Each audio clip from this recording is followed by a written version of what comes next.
Hello, everyone, and many thanks for joining this stream. For your attention, today is 9th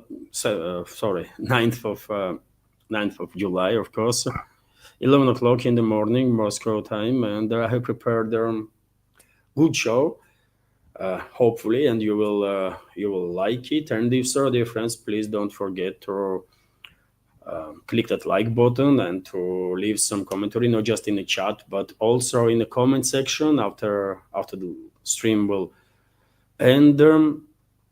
And before I start, dear friends, and as I said, there is a lot to unpack. This world is getting crazier and crazier as time goes by. I will just remind you, if I may, that this media project exists only thanks to community support. And if you like my work, if you would like to see further development of this media project of mine, please consider to support. You can do it through several means. You can subscribe to my Patreon page or page on Boosty, where I have extra content on regular basis that is exclusive for those platforms, my channels there. Also, you can support through PayPal or Boosty platforms with donations. You can donate with the crypto. And during the live streams, dear friends, you can use as a mean of support platform, Rumble platform, where my channel is monetized. So therefore, you can use a super chat feature and also become a premium subscriber or gift premium subscription to someone else. That will be support too, obviously. All the links, all the addresses will be under this video in the description box and in the pinned comment. And out of stream, I will pin the comment with all the links.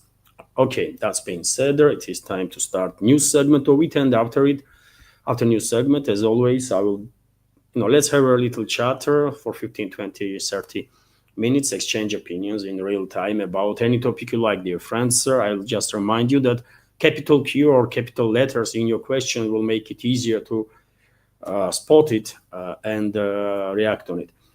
That's being said, let's start our news segment itself. And first of all, I give you this report that during the past night, air defense systems of the Russian Federation intercepted 86 Ukrainian drones that were launched to strike deep into Russian territory with assistance of NATO member states. Obviously, first of all, with assistance of US and UK. I can give you more precise information on that. 23 drones were intercepted over the Kursk region, 16 drones over the Bryansk region, 15 over the Tula, 12 over the Belgorod and Oryol regions, 4 in Moscow region, 2 of which were flying towards their capital, 2 in Smolensk region, 1 in Voronezh and 1 in Ryazan region. Relatively larger scale attempt of Kiev regime and NATO basically to strike deep into Russian territory. Although Russian armed forces were conducting large long-range strikes on military and logistical infrastructure of the Kiev regime also during their last night, and according to some reports, drones are continuing to strike until now, Russian drones, and I can show you this map, dear friends, of directions that Russian drones and missiles were flying towards their targets. You can clearly see on this map at least 2 points, main points, by the way. Strikes were all over the Kiev controlled territory, but there is 2 major points where strikes were focused, on which strikes were focused. One is Lutsk city in the western Ukraine, and another is Zhytomyr. In both cases, one of the main targets of Russian armed forces were airfields. Airfields where the regime probably keeps not just cruise missiles or whatever Western countries are providing a regime there, but also potentially planes too, right? Including Western-made F-16s and Mirage 2000s And we have this report, by the way, on this matter from RIA Novosti that Russian armed forces strike 3 Ukrainian airfields during their last night's attacks. Russian troops have struck airfield in Poltava, Zhytomyr, and Kiev region. But as I said, dear friends, Lutsk was also attacked. So it's 4 airfields actually. Updated information. And let me show you areas, by the way. This is Lutsk, and this area was one of the main points of Russian drone and missile attacks. And you can see, by the way, this is the airfield there. If we zoom in, you can clearly see fortified bunkers for the planes, and that's why it does takes quite a lot of strikes, by the way, to take out this infrastructure. There is not just on the ground shelters, but also underground facilities. I mentioned Zhytomyr, where also strikes were conducted. This is Zhytomyr area, by the way, and you can see airfield here through, and in Poltava and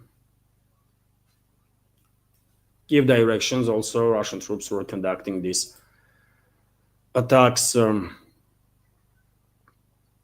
Information, by the way, in this particular information from RIA Novosti comes from pro-Russian underground or pro-Russian resistance on Kiev-controlled territory, but it will take, I guess, like hour or two, and Russian Defense Ministry probably will provide us with more information on that. And dear friends, Trump, U.S. President Donald Trump, does makes headlines again, and not for good reasons. Many of you probably have listened or saw his videos or audio with his statements, extremely, I will say, provocative statements. And at one point, he mentioned, he stated yesterday that Russian president was bullshitting him.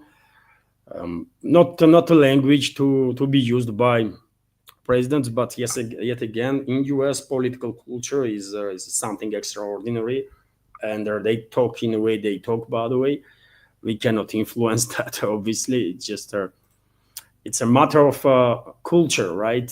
A matter of culture of the people that are in our political elites there. But nevertheless, let me give you this short video of Trump, and let's. It never happened, and a lot of people are dying, and it should end. And I don't know, we get a lot of bullshit thrown at us by Putin. For you want to know the truth, he's very nice all the time, but it turns out to be meaningless. I mean, once again, this is crazy. A war that should have never happened, and a lot of people are dying, and it should end. And I don't know, we get a lot of bullshit thrown at us by Putin. For you want to know the truth, he's very nice all the time, but it turns out to be meaningless. You see, by the way, this is U.S. president that is using this language, which is insulting, actually, which is insulting. I guess he did not really understand what Russian president is talking about whenever they have a phone conversation. Not surprisingly, because, let's be real, level of education of Trump is next to zero. And of course, he has no idea, by the way, about literally anything, right? When it comes to geopolitics or the history of Russia, history of this part of the world, or most likely he don't even have the history of US itself. So what we are talking about, right? But this is not all. He then went to threaten Russia once again with some surprise. And dear friends, this is also something to pay attention to, because last time he threatened Russia, nuclear triad was attacked, isn't it? And that operation was organized, I'm 100% convinced, by the way, that operation to attack Russian nuclear triad, when airfields were targeted, was orchestrated with the active involvement of CIA, US CIA, and British MI6. Right? But first, let's listen to what Trump has to say. We're dealing with him now too. We're not happy with Putin. I'm not happy with Putin. I can tell you that much right now, because he's killing a lot of people, and a lot of them are his soldiers and their soldiers mostly, and it's now up to 7,000 a week, and I'm not happy with Putin. Okay, any questions? Yes. Yes, sir. You just said you're not happy with Vladimir Putin. Is there anything that you plan to do to act on that feeling of Well, I unhappiness? wouldn't be telling you. Don't we want to have a little surprise? So you see, towards the end of this short clip, he's talking about some surprise. And yet again, last time he threatened Russia directly. There was attack on Russian nuclear bombers, Russian nuclear triad. And because there was no retaliation from Russia on US and UK's nuclear triad, I guess Washington and London feel impune to further attacks on Russian Federation. So therefore, maybe they will, one might guess now what Trump is talking about, right? What is being prepared by Washington and London this time, together with their proxy Kiev regime. And well, they might attack Russian nuclear triad again. This time, maybe not airfields, but maybe some, I don't know, ICBM, mobile ICBM systems, or ground-based ICBM systems, or maybe they will try to attack Russian nuclear submarines or something like that. So we cannot take off the table possibility or the risk that this reckless leadership of US and UK NATO member states under leadership of Washington and London will actually go ahead and attack Russian nuclear triad. They did it once with impunity. Russia, yet again, did not retaliate, at least for now. And what is stopping them to do the same? I mean, you tell me, dear friends. I mean, is there any deterrent in a place to stop Washington and London from attacking Russian nuclear triad once again? No, because nuclear deterrent is not really working, right? It would be restored if Russia would retaliate on either US nuclear assets or British nuclear assets. But because this did not happen, due to restraint of the Russian leadership and their very cautious policies when it comes to dealing with NATO member states, with these hostile states, because there is no deterrent in a place, they might attack nuclear triad. They might also come up with some other provocation. Just a couple of days ago, head of Ukraine's General Staff Syrskyi stated that they would like to attack Russian Kursk and Belgorod region again with the ground forces that they still have. And well, because Syrskyi said it out loud, I don't think they would attack Belgorod or the Kursk region. Probably there is a possibility or the risks that they might attack Bryansk region, right? They might attack Bryansk region of the Russian Federation, which is here, by the way. This is Bryansk region on the northern-western side of Kursk region, and theoretically speaking, it is a possibility that whatever reserves Kiev regime has left will be used to attack on this direction. Theoretically speaking, it is also possible that Kiev regime will come up with some suicidal provocative action in direction of Crimea, let's say, or maybe they will send their forces on suicidal mission even deeper into Russian territory, right? So anything is possible. We cannot take off the table any possible risk when we are dealing with this, yet again, I mean, extremely reckless individuals that are in charge of the collective West. So it is very serious stuff, by the way. Very serious stuff. And well, when it comes to reckless statements of Trump, this is not all, by the way. This is not all, because Well, CNN published a short audio of Trump threatening to bomb Moscow and Beijing. And I mean, it's hard to even comment on that, isn't it? Just let's listen to what he has to say. Go in to Ukraine and go bomb out of Moscow. I'm telling you, I have no choice. The public wants it. The public. So he goes like, I don't believe you. He said, no way, and I said, way. And then he goes like, I don't believe you, but the truth is he believed me 10%.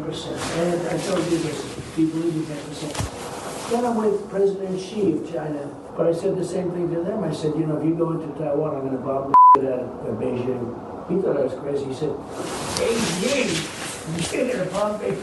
I said, I have no choice. I got to bomb them. We're going to bomb Beijing. And he didn't believe either, except 10%. And 10% is all you need. In fact, 5% would have been okay too. And we never had a problem. We would have never had a problem. So, by the way, you hear yourself, isn't it? Originally, this audio of Trump's conversation with whomever during their election campaign in 2024, CNN published it initially, then all the other media outlets are republished. I posted it on my Telegram and Twitter X page also, and you can see there, by the way, Trump is jokingly talking about killing tens of millions of people, basically, while mentioning attacking Moscow and Beijing. And on top of that, he is already, in a very same manner, jokingly, is talking about killing billions of people. Because I don't know how stupid he is, but I mean, does he even realizes that Russia and China, both countries, have nuclear weapons?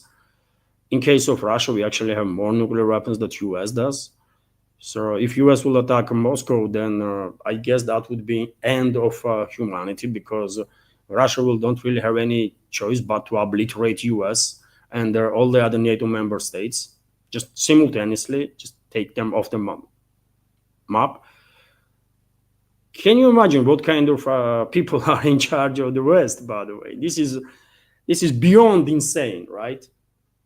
This is beyond insane. And when now Trump is talking about some surprises as a threat towards Russia, then goodness gracious, I mean, what should we expect, man? He was in full seriousness talking about attacking Moscow and Beijing, and according to him, he actually threatened directly Russian president and the Chinese leader with attacks on the capitals.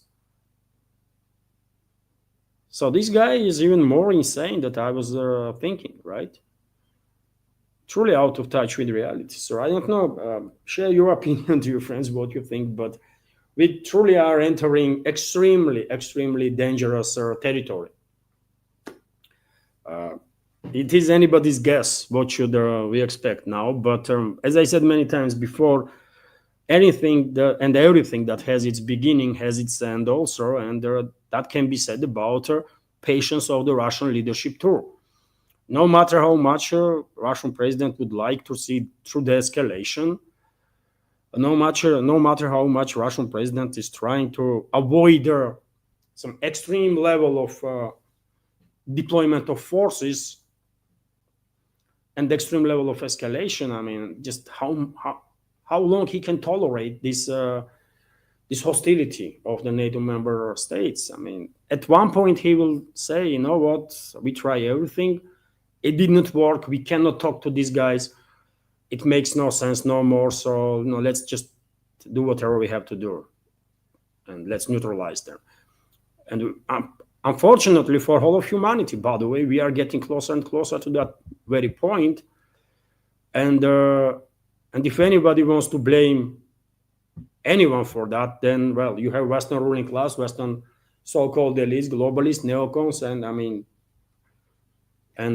mean, you should ask questions to them, right? I don't know. This is crazy, man. This is crazy, but nevertheless, there are some more news, by the way, more news that I want to share with you. Unfortunately, this news is also about hostility from US. But first of all, take a look at this report that I shared yesterday on my Telegram and Twitter X page. Russia may remove the United States from its list of unfriendly countries as relations improve. Kremlin spokesman Dmitry Peskov stated, this list is not set to stone and can be revised. Peskov added that Washington and Moscow have significant potential to restart trade and economic relations. And dear friends, when I saw this news yesterday, and while sharing it on my Telegram and Twitter X page, I was thinking to myself, what the hell, man? Either I am in a different universe, or maybe Russian leadership is in a different universe, because, I mean, to me, this statement of Peskov makes no sense whatsoever. US president is threatening to obliterate Moscow, to kill tens of millions of Russian citizens. Also, US is actively engaged in this proxy war against Russia, and due to this involvement of US, tens of thousands of Russian citizens died, and hostility continues. US leadership disrespects Russia, Russian citizens, Russian leadership on a weekly basis, right?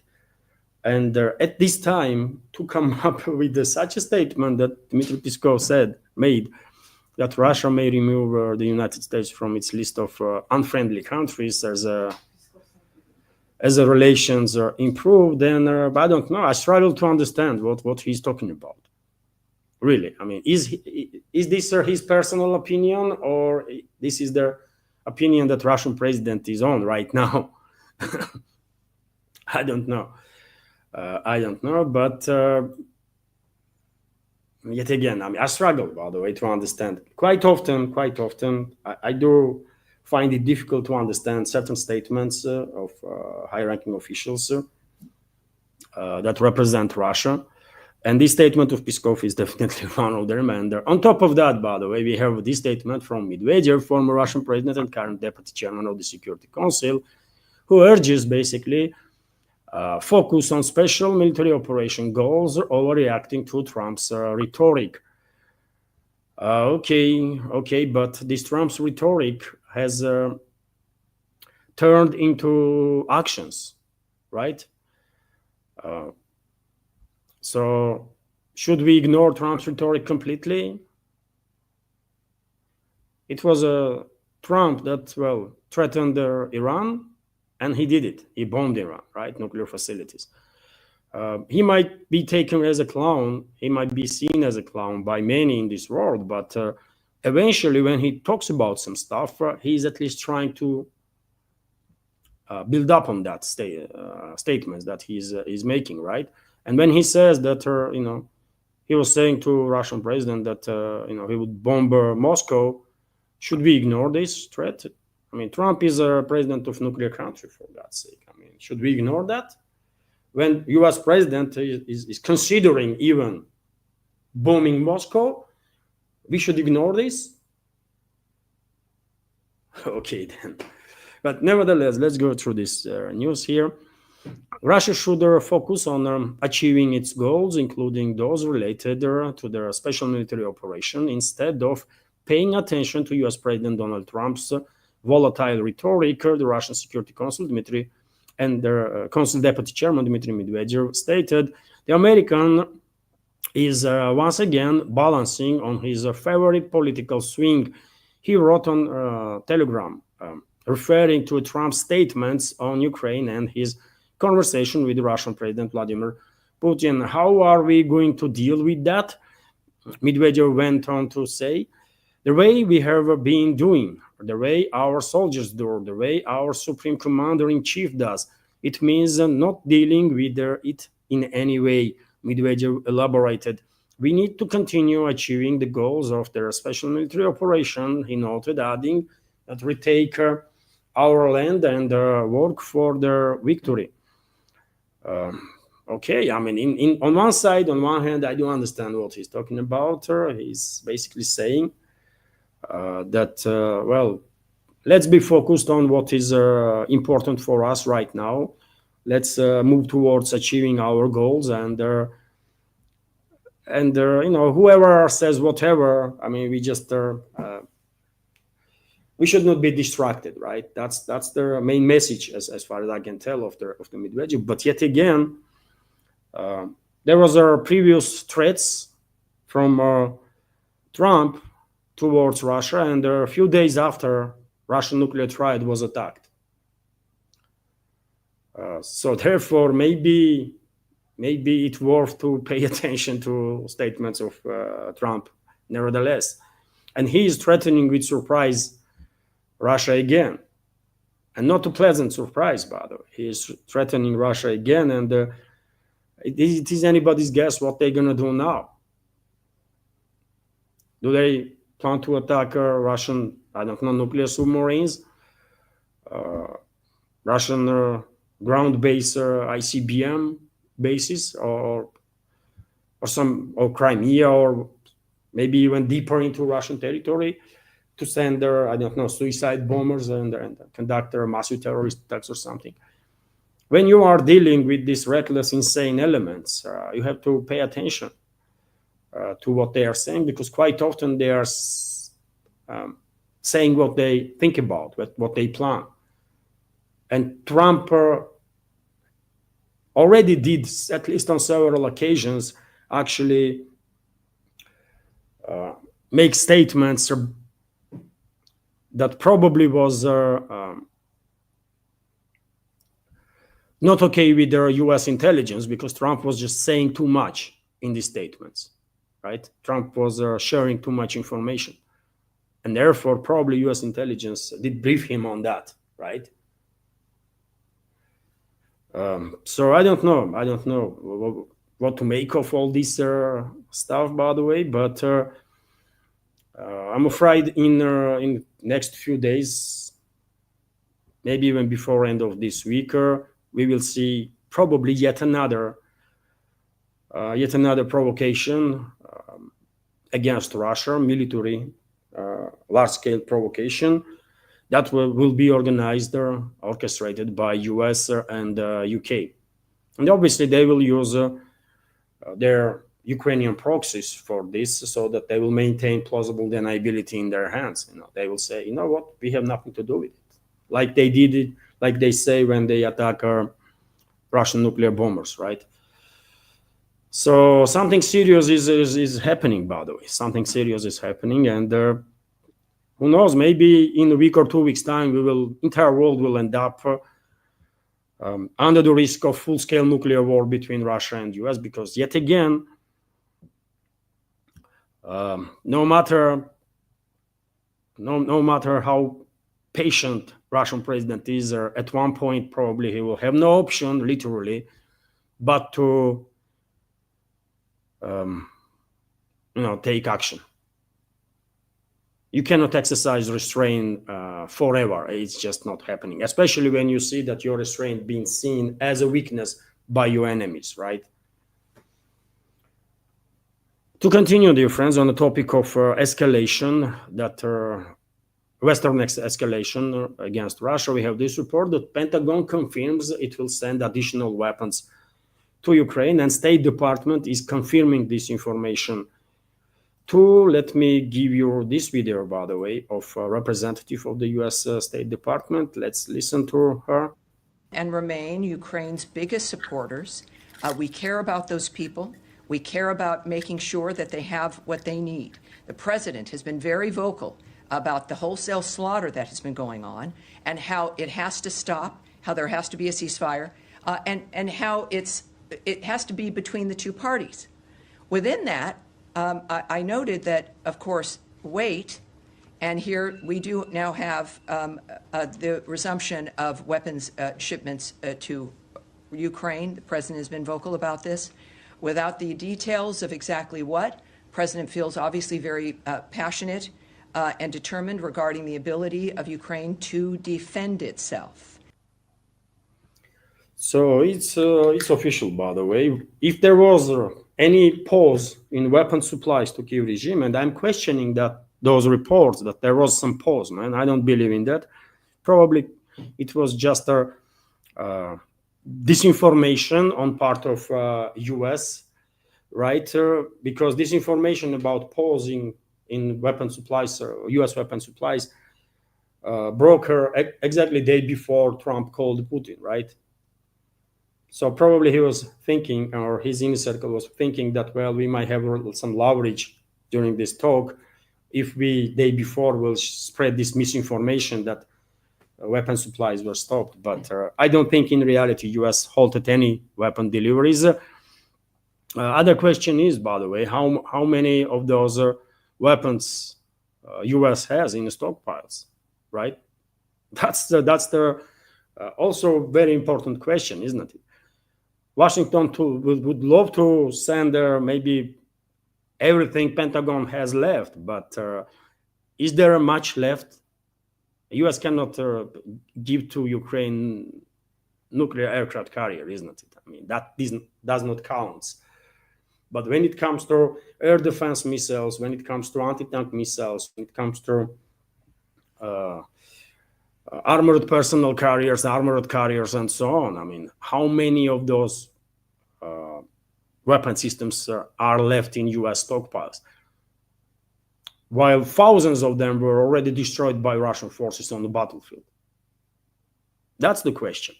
And if we will see slowdown in weapon supplies from NATO member states, including US, towards this Western-backed terrorist regime of Zelensky, only because they just running out of stockpile. That's all, right? And in some cases, by the way, some NATO member states already transferred to Kiev regime weapons from their own armies, right? And that's why, for example, in Slovakia, there is an investigation against former defense minister, because when Fico's government entered the service, they realized that Slovakia was quite effectively demilitarized. Slovakia was left without air force, without artillery, without tanks, without almost anything. You know, that's what is happening. But they did not just, previous government of Slovakia did not just send stockpiles that they had, but they also took weapons from their regular army and give it to Kiev regime. And Slovakia is not alone in this regard, right? But nevertheless, let's continue. I have this report to share with you, dear friends, on the matter of U.S. weapon supplies, which is that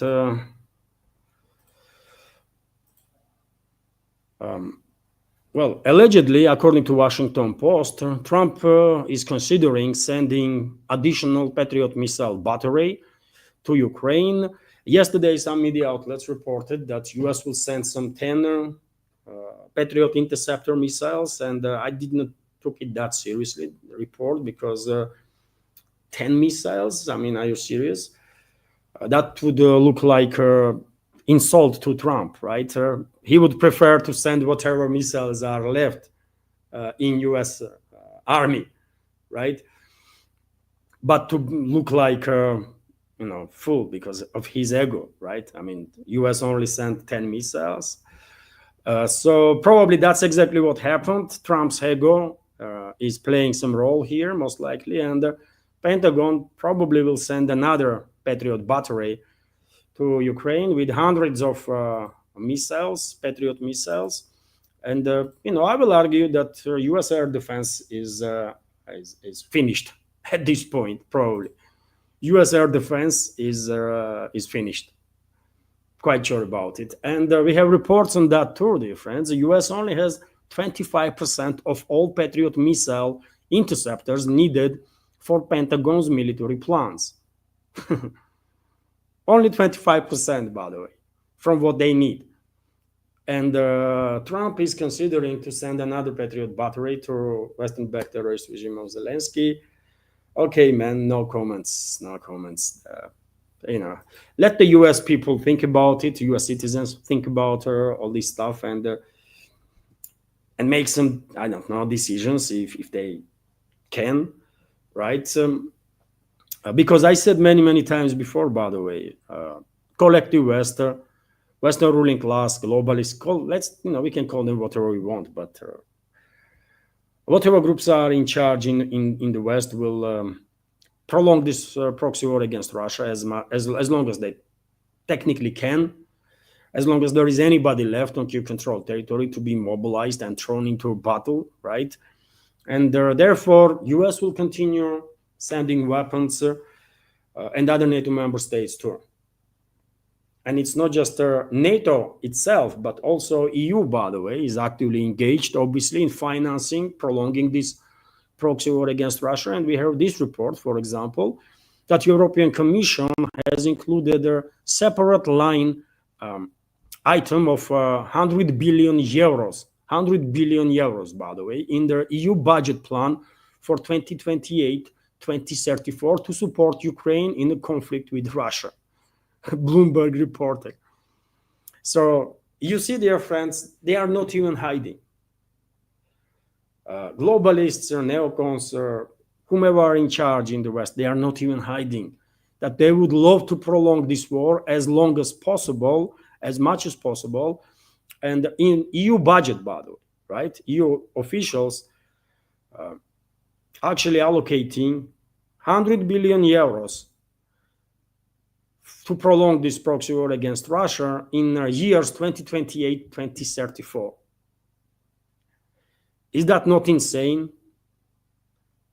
First of all, because of the level of degeneration of the people that are in charge in the West, right? Because they literally are intending to sacrifice everybody on Kiev-controlled territory as long as the Kiev regime exists, right? And secondly, they are planning, they are so delusional, by the way, that they think that they can continue this war until 2034, which is also, I mean, extremely delusional, right? Ask any military expert and their answer about when approximately this conflict might end, when will Russia finally, neutralize Kiev regime and reach its military goals in a special military operation. 2026, 2027 is a max, right? No one is expecting, or very few really, from military experts that I listen to anyways, right?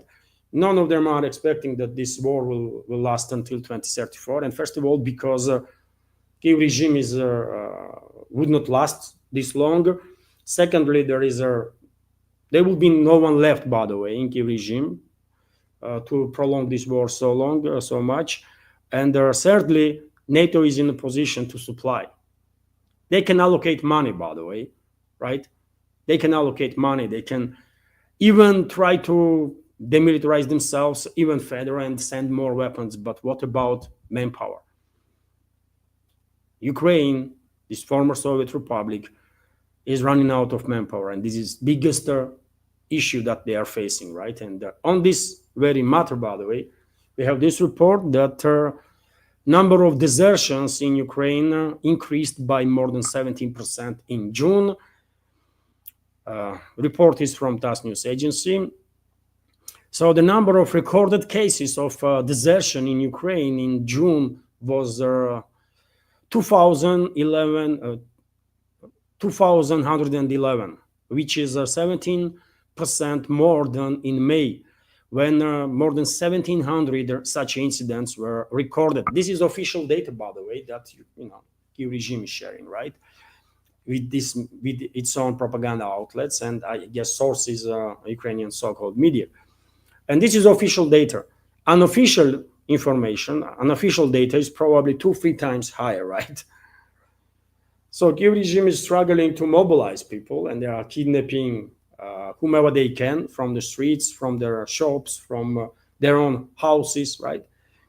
That's the one issue that that NATO is facing, that there is less and less people that can be mobilized, right? Mobilized forcefully. And second issue that they are facing is that once mobilized, once kidnapped and then forcefully mobilized, thousands of people are fleeing the positions, fleeing their militaries, right? Nothing to be said about another thousands and thousands that are using first opportunity they will get to lay down arms and surrender. So therefore, I really don't understand how these European unelected bureaucrats are hoping to prolong this war until 2034, man. I mean, they're gonna send their own militaries. That's a different story. Maybe this news should be taken as an indicator that NATO plans to send its own military. In that case, obviously, well, issue with manpower will be somewhat resolved by NATO. But are European societies ready to receive tens of thousands of bodies of their own killed militaries? Potentially hundreds of thousands of the bodies of their militaries. Are French citizens ready for that? British citizens or UK citizens, German citizens, US citizens? Do they really want hundreds of thousands of their troops to be killed? I don't know. At least for now, there are reports, by the way, that this so-called coalition of willing is no longer considering sending troops to Ukraine. I don't know how much we can trust. This is a Western media report, by the way. So I don't know, is this report is a disinformation, misinformation, or true? But according to reports that I see in the Western media, coalition of willing that was created by UK and France is no longer planning to send their troops into Ukraine. So therefore, I don't know. Probably there is no appetite in Europe, and I will say in collective West in general, to lose hundreds of thousands of their own citizens in this war. So therefore, it is impossible this conflict to be prolonged until 2034. Nevertheless, I just mentioned, isn't it, this coalition of willing, and well, President of France is in UK, isn't it? President of France is visiting UK. He was treated by royal family. You can see this video here. He was treated by royal family. I will pause now. And by this so-called king, by the way, it's a freaking, I don't know, clown show, man. UK still has king. I mean, king and prince and princesses. I mean, you are serious, man? What the hell? But nevertheless, by the way, this meeting or this visit of French president to UK, I think is quite an interesting development, quite important also, because I think London, and obviously this meeting was pre-planned, right? And Macron knew when and where he will be in UK, right? And he chose time accordingly to escalate with London. To escalate inside the globalist circles, right? In which British aristocracy, British royal family is a leading force, right? Most powerful and the leading force. And probably he is now in a bit stronger position with his counterparts in UK than previously, especially after Paris made the move to basically challenge UK's influence in Southern Caucasus region, to challenge UK's influence in Azerbaijan, right? And Macron definitely made some moves in this direction, not just because of the cooperation with Armenia that France is engaged in, but also I remind you, dear friends, that a couple of days ago Macron called the Russian president, and right after Azerbaijan leadership began escalating with Moscow, and the orders, I believe, of London and British proxy Turkey. And I think Macron as I said many times before, was asking Russian president green light to deal with the Azerbaijan leadership on his terms, and he probably received such a green light because I guess Russian president will say, no, what, just do whatever you want to do, to just make sure that you're not going to blow up entire region. That's all. If you have any issues with the Azerbaijan leadership, go ahead and deal with it, right? Because I think Azerbaijan leadership crossed the point of no return in regards to relationships with Russia, right? And now French elites probably are feeling themselves to be in a better position inside this globalist movement, right? And in regards to their British counterparts. Although, yet again, influence of the British aristocracy, British royal family is, of course, dominant when it comes to globalist movements. But it is interesting. It is interesting to observe this internal confrontation among globalist forces, right? Between France and UK, let's say it this way. So I don't expect any serious information to come out of this visit of the French president. I believe London will organize meeting of coalition of willing, so-called, in either today or tomorrow. This visit will last 3 days, if I remember correctly. Some strong statements will be made probably, but nothing serious. Real importance is what sides will talk behind the closed doors. And behind the closed doors, France probably will challenge UK directly when it comes to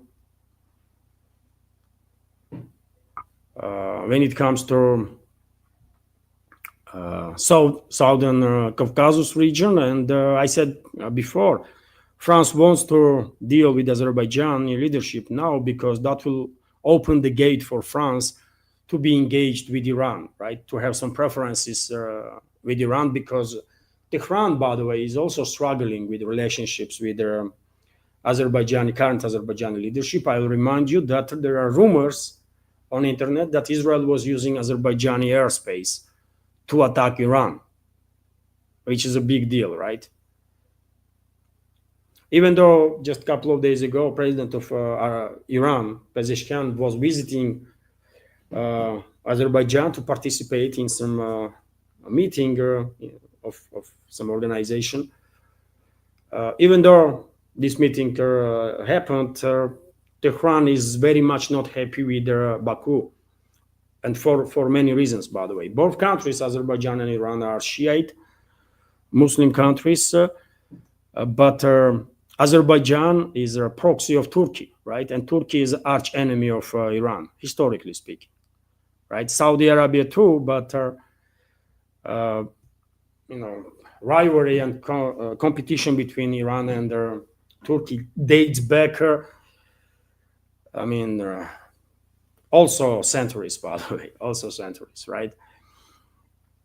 So interesting what will come out, how will situation develop, by the way, right? We're not gonna receive any additional information, but it is interesting what will come out, what will happen eventually as a result of this internal confrontation among globalists, right? Globalist forces. And also on the topic of France, by the way, and this information is definitely connected with what I just spoke about on the topic of Paris-London confrontation. We have this report that French intelligence chief says he maintains contact with Russian Foreign Intelligence Service. So the head of France's General Directorate for External Security, Nicolas Larner, said in an interview with their LCI TV channel that he has not broken off contacts with the Russian Foreign Intelligence Service and maintains them during the conflict in Ukraine at the request of French President Emmanuel Macron. Then we have a quote from him.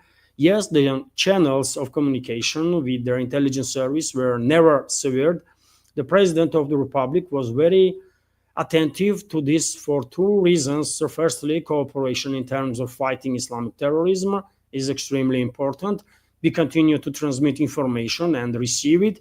And it is also obvious that the President of the Republic wanted to maintain this channel at the time when diplomatic channels were closed. And Lerner also went to say that he had the chance to talk several times with Sergei Narishkin, head of Russian Foreign Intelligence Service, and he reported that their last conversation took place recently. And by the way, timing of these statements of French intelligence chief is also important. These statements comes exactly when French president is in London, right?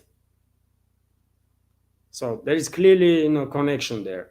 Clearly connection there. France was seeking green light to increase its presence in the Southern Caucasus region.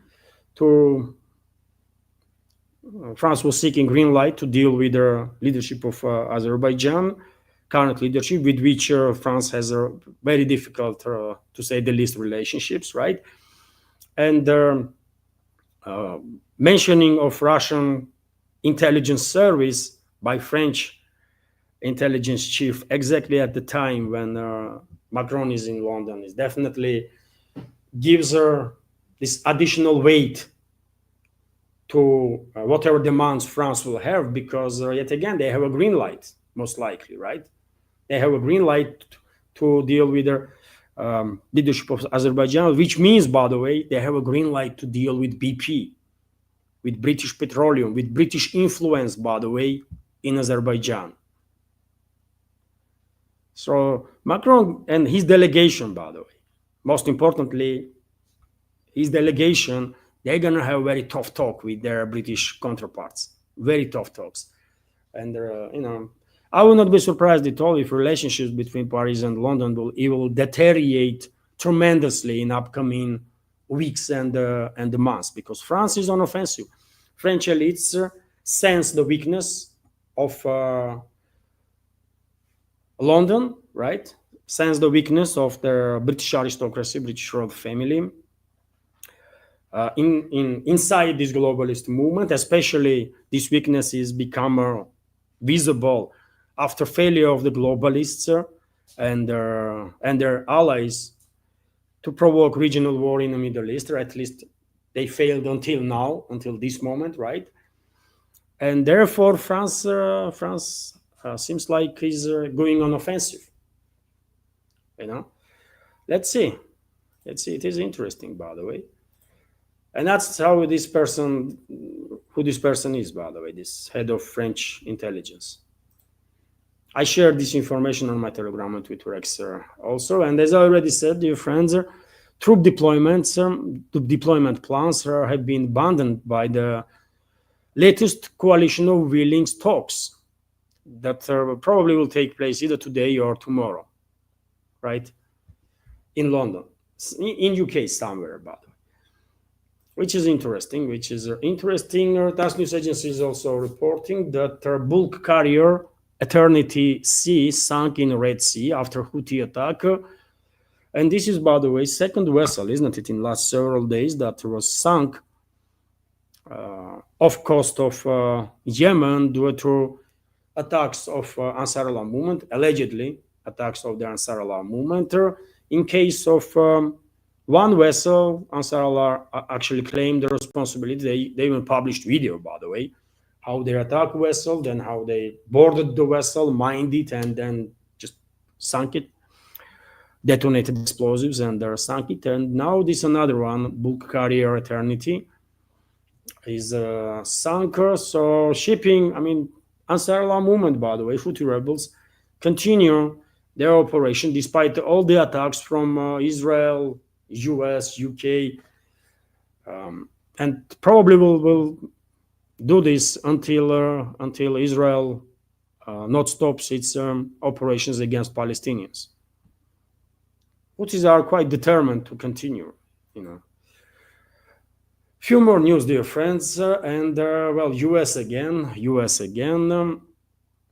Elon Musk attacked Steve Bannon, one of the prominent voices in the MAGA movement.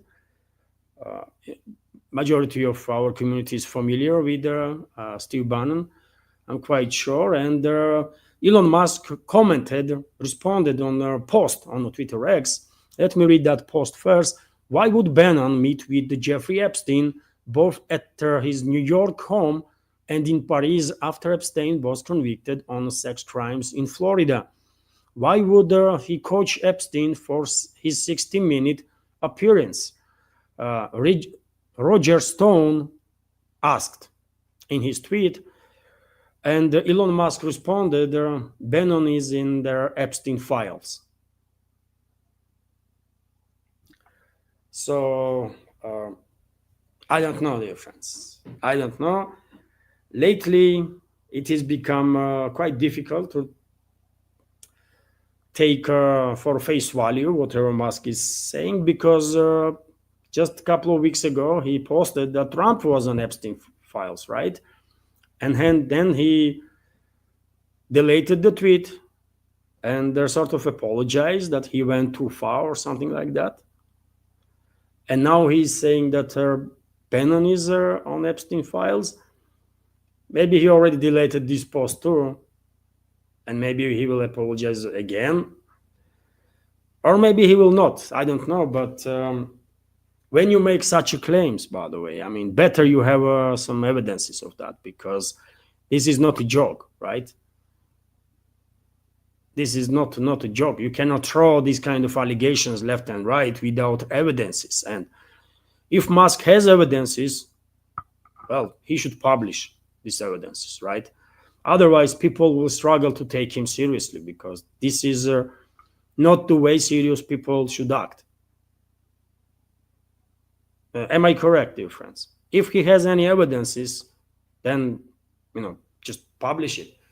Otherwise, if you go and accuse everybody that you have some issues with, that they are on Epstein files, no one gonna believe you, right? So put some evidences up front, Musk. Maybe you are right, but factual evidences are needed. But nevertheless, by the way, situation is getting tenser and tenser, isn't it? Inside the US elites, and I think we will see even further escalation. I have no strong opinion what this Elon Musk project is yet. Either he is connected with the globalists, and he must have some connections with the globalists for sure. He is a face of the globalist movement, by the way. He has multinational corporations, not one, not two, but several, right?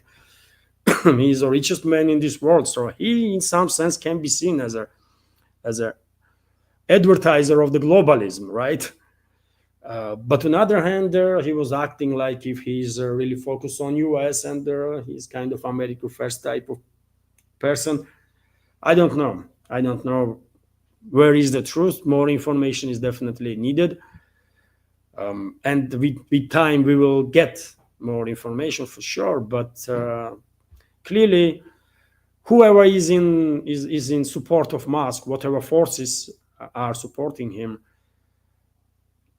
they better come up with concrete evidences before they begin accusing people left and right with some tremendous crimes, right? And accusation of being on Epstein files is a death sentence, by the way, basically, right? Definitely in political terms, or supposed to be in any country, really, right? And if you ask me, by the way, anybody that was engaged, and everybody that was engaged in crimes with Epstein or otherwise in such a type of crimes, they all should be executed, by the way. All of them should be executed. Death penalty should be introduced in such cases, because they are not humans. They should not be treated as humans, by the way. That's my personal take, right? I'm in support of death penalty, by the way. There are crimes that definitely should be punished with death, 100%, by the way. And no one will convince me that I'm too harsh. No, man, there are certain crimes that has to be penalty has to be death. TASS news agency is reporting that United States to introduce 10% tariffs against BRICS member states. This is Trump, by the way. Trump is saying this. So United States will introduce import duties of 10% in respect of BRICS members, President Donald Trump said. And just the day before, yesterday it was, isn't it? He also threatened dozens of countries that are partnering with their BRICS, right? He threatened those countries through with 10% tariffs. And now he is threatening also BRICS member states with 10% tariffs. Just a few days ago, he already introduced against several BRICS member states tariffs of 25, 30, 35, and even more percent, right? Indonesia was taxed, China, India, right? Other countries. It's insane, by the way. This is insane. I don't even think there is any point to comment on this acting, these policies of the US when they are trying to bully just about everybody in this world, and meanwhile damaging interests, basic interests of their own fellow citizens. Because 10% additional tariffs on China and India means that all the goods from China and India will become at least 10% more expensive for US citizens. Trump personally may don't care, right? But ordinary citizens in US probably do care. Because as I said, by the way, like I reported yesterday, isn't it, that Trump introduced some 25% tariffs on additional tariffs. That was, isn't it? On India, on China, on Indonesia, 12 countries, also on Japan and South Korea and so on. And who's gonna be harmed, first of all, by these tariffs? The US citizens, by the way, that are buying goods from these countries, right? Because these businesses that are exporting their products or the services to US, they're not gonna go in minus, right? They will increase selling price and that's it, right? And eventually, some goods will either disappear from the shelves in US or will become extremely expensive. So I don't know what is wrong with the economical bloc of US government, but they are harming US, man. They are harming US with this craziness. I don't know. And this is it. This is it for now, for this news segment, dear friends. I hope you find their segment informative and useful. And now let's have a little chat, dear friends, like 15, 20 minutes. And also let me notice that this project exists, as I already said in the beginning, by the way.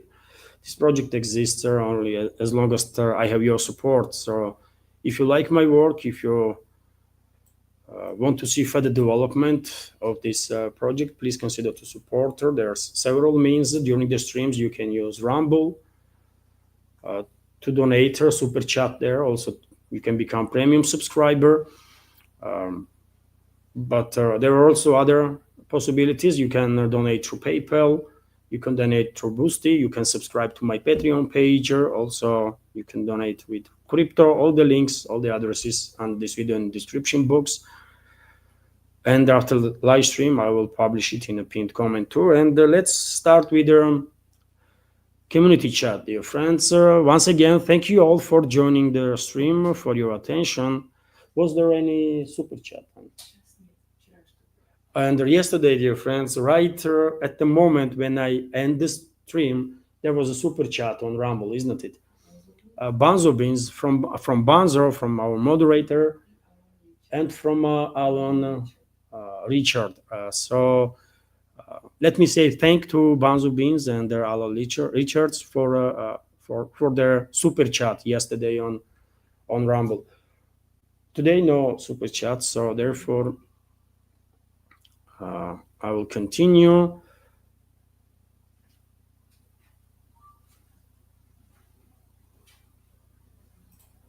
There is a question from Alexandria Blacker. What do you think of their donated hoverboards being converted to various lander drones?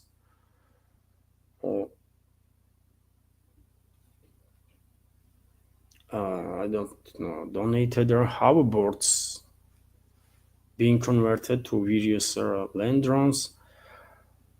You mean to use hoverboards as a land drones, or maybe I missed some information and hoverboards are already being used as a drones to attack someone. I don't know. I don't know, Alexandria. I'm not sure I understood your question correctly. My apologies for that.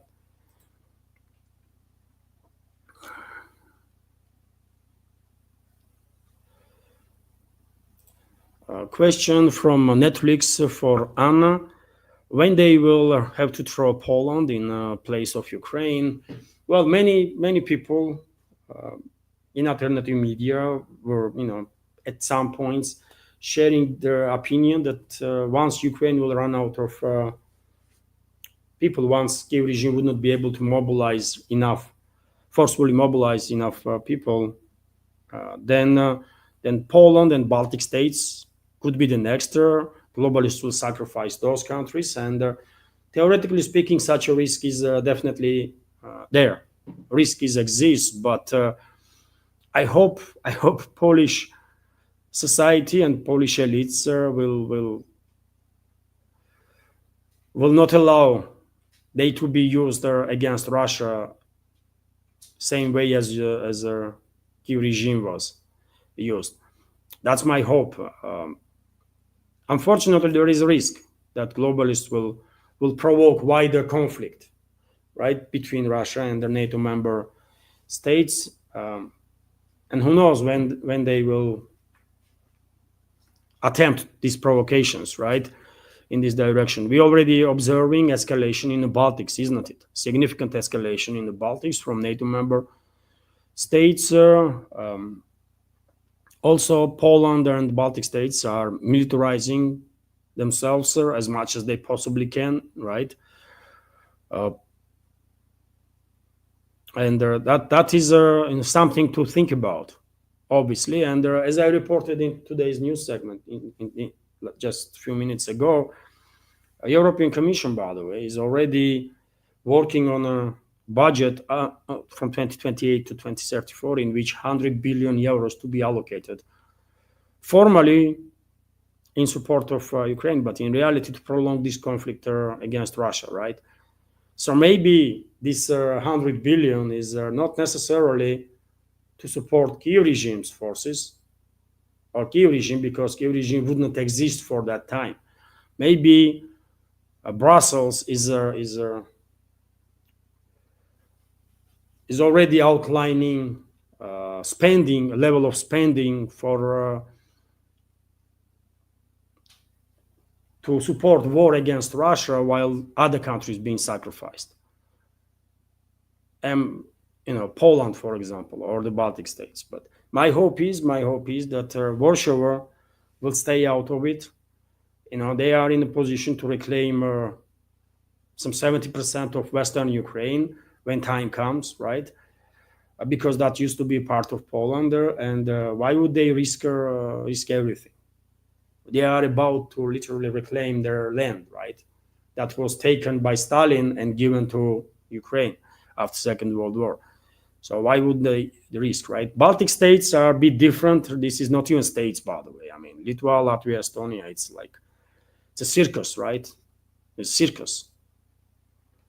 And one should expect literally anything from the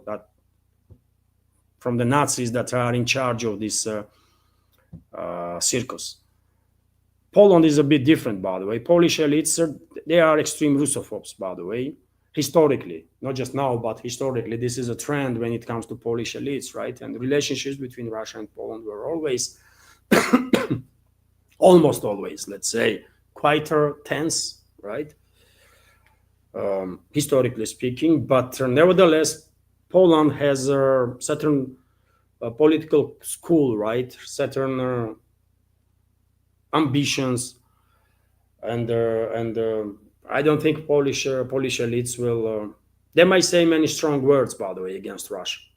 They might demonstrate their Russia hatred on daily basis, but I don't think they are either suicidal or that stupid to miss the opportunity to reclaim lost territories from Western Ukraine and to basically become one of the major economical and military powers in Europe. And Poland is clearly on that direction, right? If any country, by the way, use and abuse EU as much as it was possible, is Poland, by the way. No other country use EU as effectively as Poland did, right? Polish economy, by the way, was rebuilt, right, by money that was taken from other EU member states, mainly from Western European states, right? Warsaw operated quite cleverly in this regard, isn't it? And they have now, I mean, realistic chance to become a major economical and political power, military power in Europe. And why would they mess all that up? They would not, right? They would not allow globalists to use Poland as a proxy against Russia. There might be some skirmishes, by the way, some skirmishes between Russian troops and the NATO militaries from Poland or other countries might happen, and I'm afraid will happen. But local scale skirmishes that would not escalate to full-scale war between Russia and NATO. But nevertheless, you know,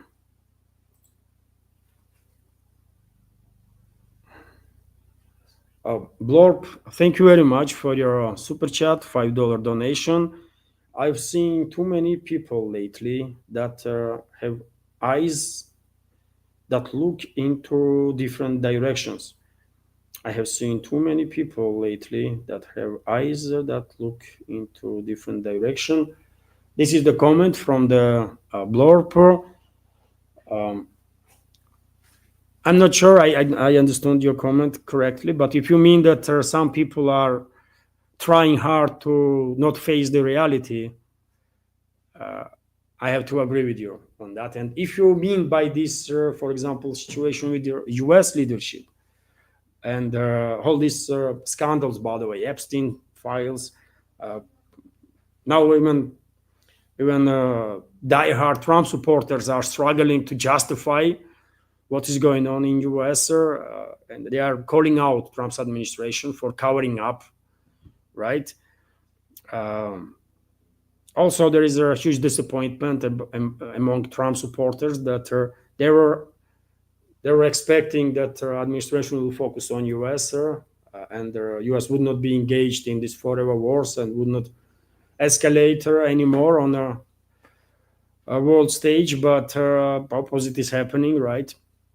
So there are big disappointment in US, but many people still are trying to either ignore or to justify somehow whatever is happening in Washington,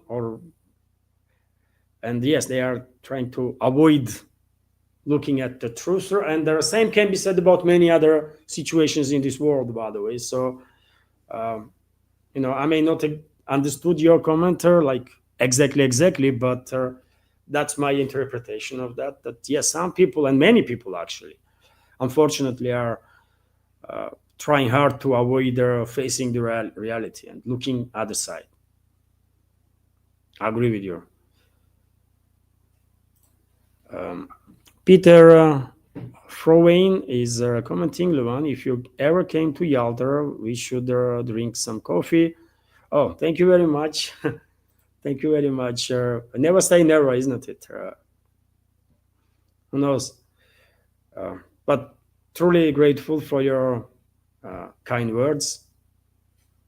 Dear friends, I'm scrolling chat now, and these capital letters, capital Q or capital letters, do make her easier to spot.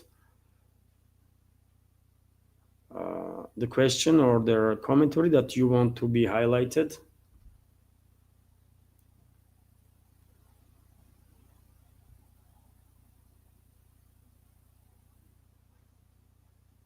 Grateful for all of you, dear friends, for your attention and for so many comments and questions. It is great to see this interaction of the members of community in real time.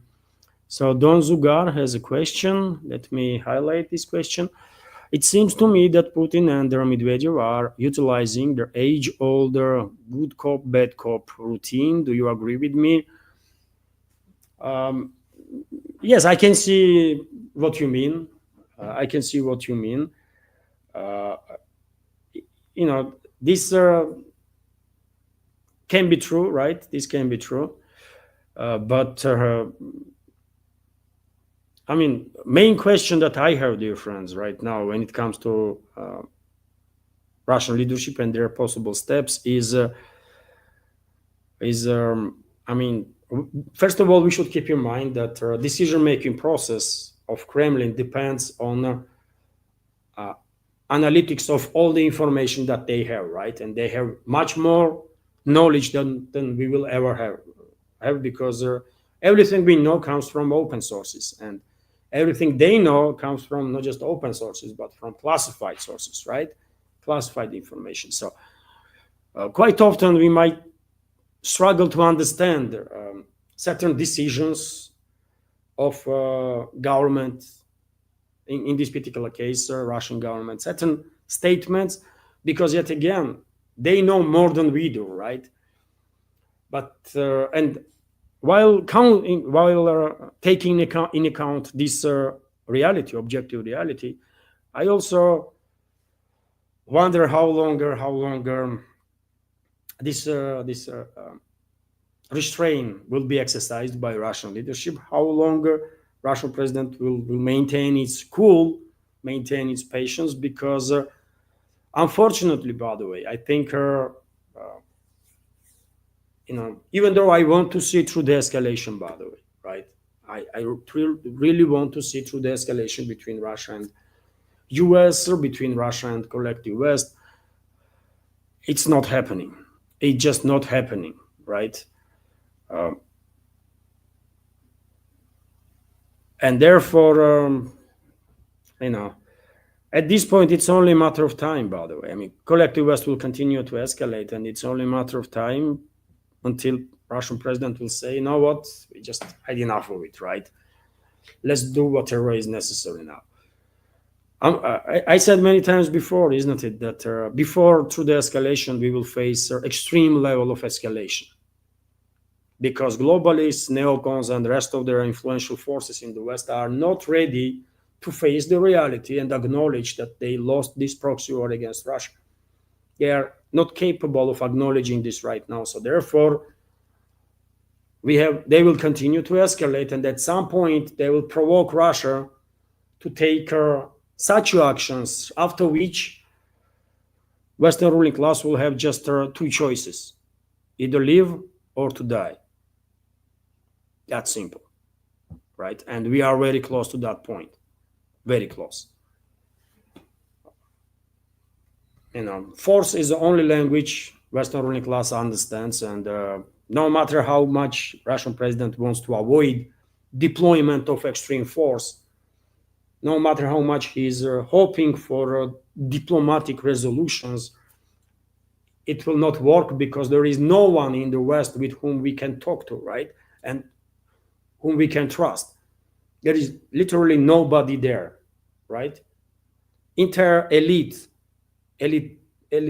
class of the West is corrupt, right? And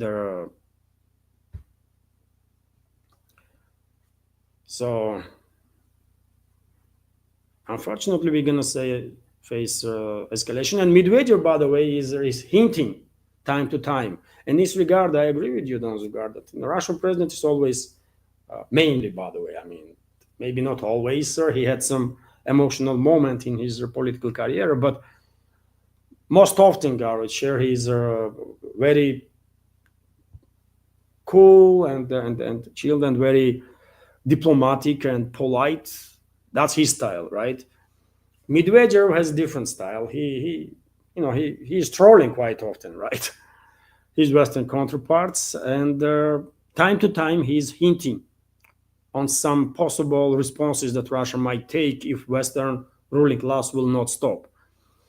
And his statements, that's why I always say that Medvedev's statements should be taken with their, should be taken seriously, because, Putin and Medvedev are friends, by the way, right? And they are not just one team, but they have one policy.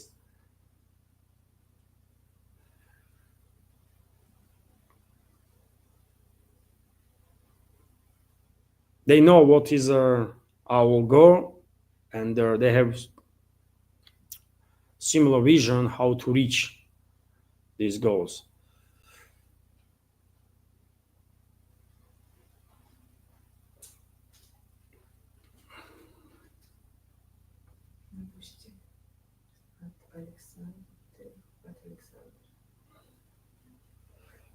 Dear friends, right now there was a donation on Boosty from Alexander. Thank you very much.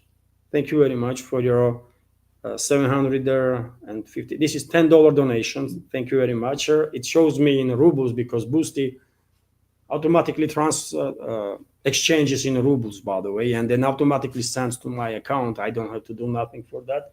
That's why Boosty is a quite easy platform to use for authors, for creators. So thank you very much, Alexander.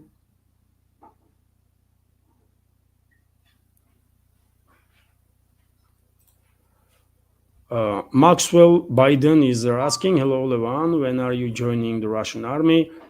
Well, I was considering to, and might still consider to join, to sign a contract with the Russian armed forces.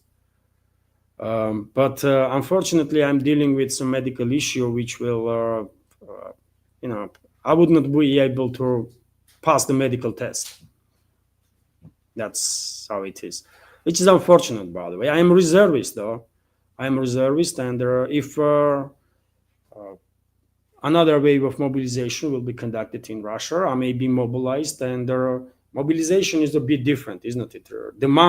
Medical demands can be a little less, maybe, I'm not sure, but probably during the mobilization, demands could be a little less. But if you are signing contract, by the way, you have to have a good health, you have to be capable, right? And if you are dealing with some medical issues, army does not need that, right? It's a burden. So unfortunately I cannot, but I might be mobilized, so I might actually join Russian armed forces as a reservist if mobilization will take place, and I'm ready for that, by the way. I have no military experience, but I can learn.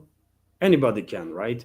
So I can learn too, and be as helpful to Russian armed forces as I possibly can. So that's how it is.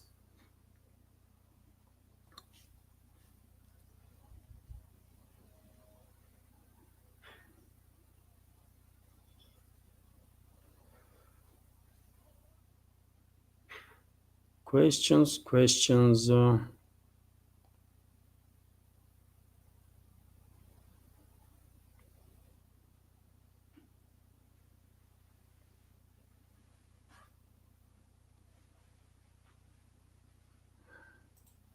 I see a question from Matt. Levan, do you see Russia going faster? Do you see them going to Kiev? This situation will continue to 2035. You are not willing to do what needs to be done, or they do accept it. Well, there is plenty of questions, isn't it, in this one question. When it comes to Russia going fast, well, this is attrition war, right? And main task of attrition phase of the hostility is to force the collapse of the enemy forces, right? which will be done not just in terms of military not just because enemy will lack at some point manpower, weapons, and so on, but also there is a big role to play for psychology, right?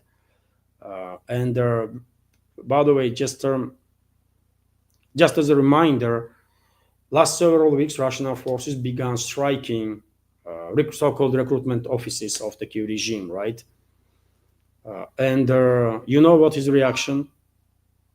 People in Kyiv-controlled territory are lowing it. So does it tell you something? People are sick and tired of that regime. People don't want to fight. Armed forces, by the way. I mean, there is first of all, lack of manpower because people don't want to be mobilized. Then whoever was forcefully mobilized, significant number of them are either running away from their position, right? Or using first opportunity to surrender. So that's also issue. So I think Kyiv regime, even if NATO will continue to supply weapons and money as much as they can, I think Kyiv regime's armed forces are really close to mental collapse, psychological collapse first of all, and then collapse on the battlefield will happen inevitably. And only after that, by the way, only after that phase, we should expect strategy to change of the Russian armed forces. And at that point, we might see these arrow offensives, by the way, that everybody was expecting since the 2022. But until there's first stage is in action, this attrition phase, we shouldn't expect arrow offensive. But once Kyiv regime's armed forces will collapse, and this is going to happen, by the way, it's absolutely inevitable, and we are quite close to that, I think. Then Russian troops will move much faster. And you are asking about Kiev. I think we don't really have a choice at this point because Western ruling class is not willing to acknowledge that they lost this proxy war. We just have no choice. And I think it is highly likely, I will give 99% that Russian armed forces will liberate all the territory from the Western-backed terrorist regime of Zelensky, all the territory of this former Soviet republic, with the exception of Western Ukraine, which is a different story. Western Ukraine used to be part of Poland, Hungary, Romania, and so on, and those countries will deal with that eventually. But the rest of the territory, including Kiev, by the way, will be liberated by Russian forces. I will give to that 99%. That's how I think.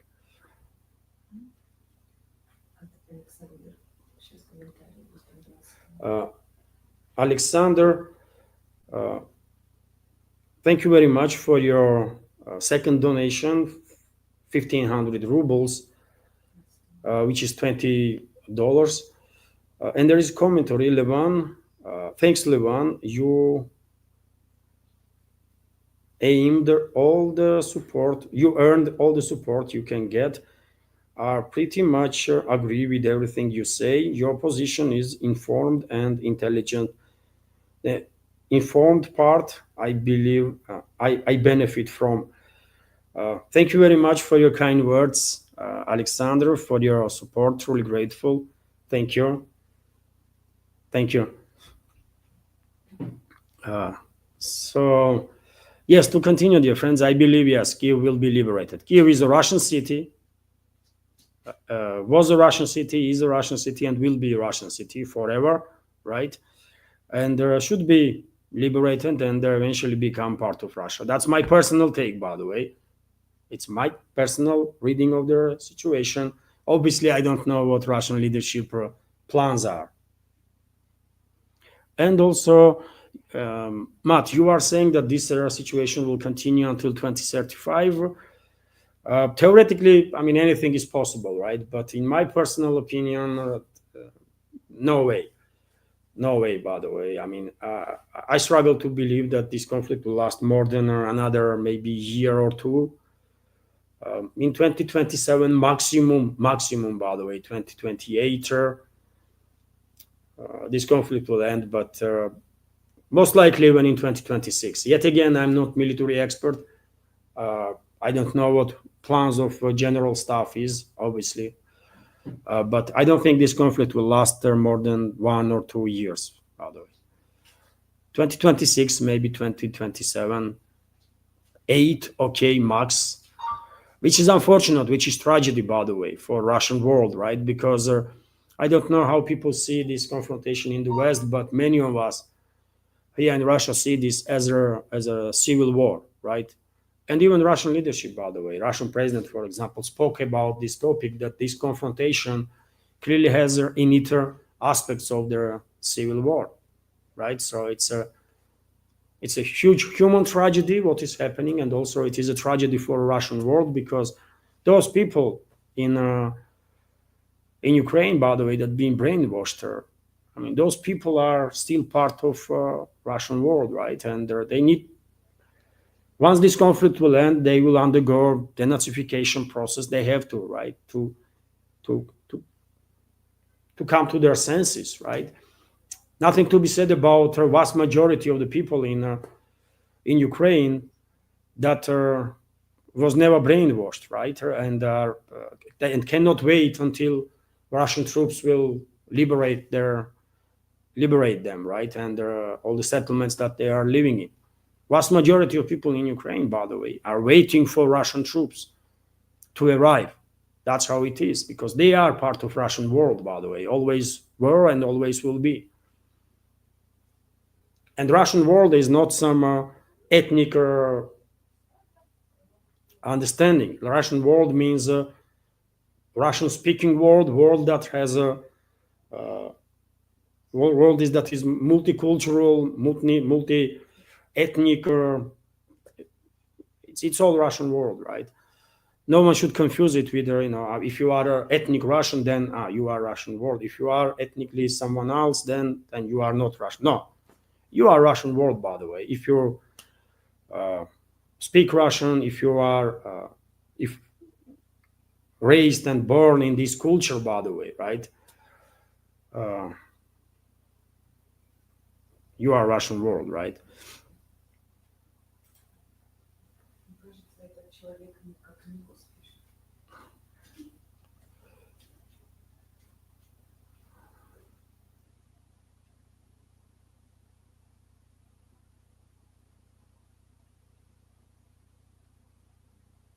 I'm it's already like 20-30 minutes have passed. I will quickly scroll now, dear friends.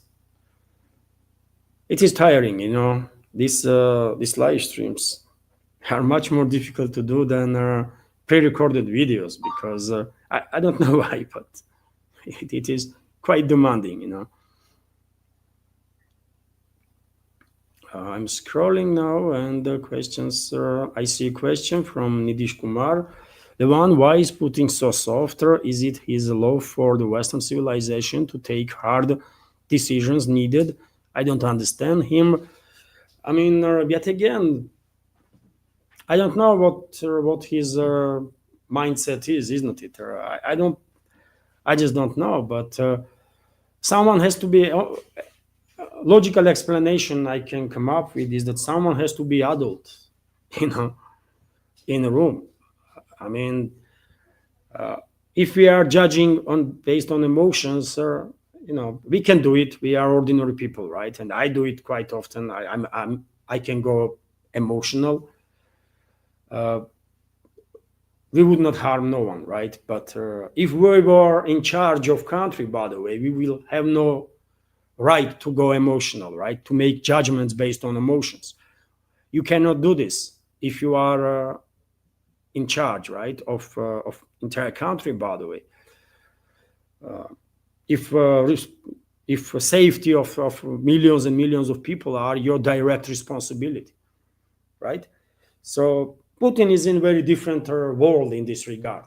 His responsibility is nowhere to be compared to our responsibilities, right? No matter how responsible people we are. And the only logical explanation of his desire to try as much as possible the escalation with their political means, probably based on this formula that someone has to be adult in the room. I mean, that's how it is. Someone has to be responsible, because collective West is clearly not, right? They are not reasonable. They are not the kind of people that you expect some common sense, right? I mean, Western ruling elites. So someone has to demonstrate this common sense, and that's what I guess Russian leader does. And yet again, by the way, I mean, what should we do? I mean, I also kind of hardliner, right? And if I was Russian president, for example, I will begin using nuclear weapons in the first day, in the first minutes. By the way, I will actually use nuclear weapons even before start of special military operation. That's me, by the way. I'm not saying that I will bomb cities, but I will deploy 2-3 tactical nukes in some forestry area as a demonstration, as a warning that if any country, no matter which, will send even a single bullet to this terrorist regime in Kiev, I will obliterate that country next. That would be my message. And after demonstration, I think everyone would understand that this guy is not joking here. I mean, he's gonna incinerate us all, right? So better we stay out of this. We pushed Russia too much. They are responding now. That's what I would do, by the way. I don't give a damn what rest of the world would think about me, right? I don't care anyways, right? I don't care now. I would not care ever what the rest of the world thinks about me. But that's me. Putin is a different, right? He is a different, and he don't want to use extreme force, by the way. He probably thinks there is opportunity to achieve, to reach better results with diplomacy. And okay, I mean, he is in charge, right? He is the president. So this is his decision, and yet again, someone has to be adult, by the way. I mean, if he chose this path of, avoiding the deployment of extreme force, then probably he has plan, right, in place. I would operate differently, but that's me. He has a different plan, different reading of the big picture, different understanding, and he has much more information, by the way, about what is going on in this world than I will ever have, right? Can you imagine how much classified information Putin has, by the way? So how we can even pretend to understand his decision-making process, which is based on this classified information, this massive, I guess, volume of classified information. So his calculus is we cannot even understand what his calculus is, because we just simply don't know. We don't have that knowledge. All we know is open sources, and this is just a drop in the ocean compared to overall volume of information that there is. So, but yet again, if I'm correct, and Western ruling class is not the force with whom one may negotiate, and I believe this is the case, then at some point, no matter how hard Putin tries to avoid some escalatory steps or some retaliatory steps, let's say, he will have no option but to take some action. And we are very close to that moment, by the way. I was thinking after attack on Russian nuclear triad, Putin would say, you know what, we just really had enough of it. But you see how many weeks passed since then, and nothing happened. So therefore, I don't know. I just don't know.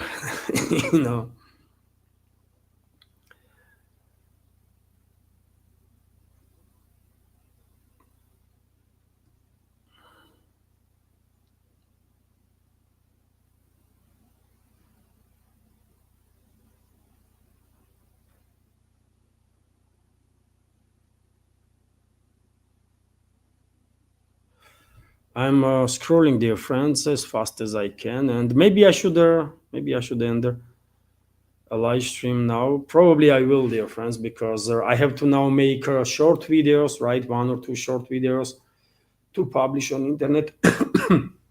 Dear friends, if you come across of my short videos from this live stream, and if you have time, please like those videos. You already know what content is there, right?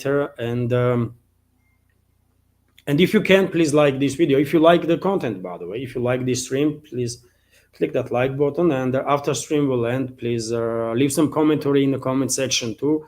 That might help to reach wider audience. And well, yesterday, unfortunately, I wasn't able to make second update or the second live stream. Let's see how day goes today. We are expecting tremendous heat, by the way, here in Moscow.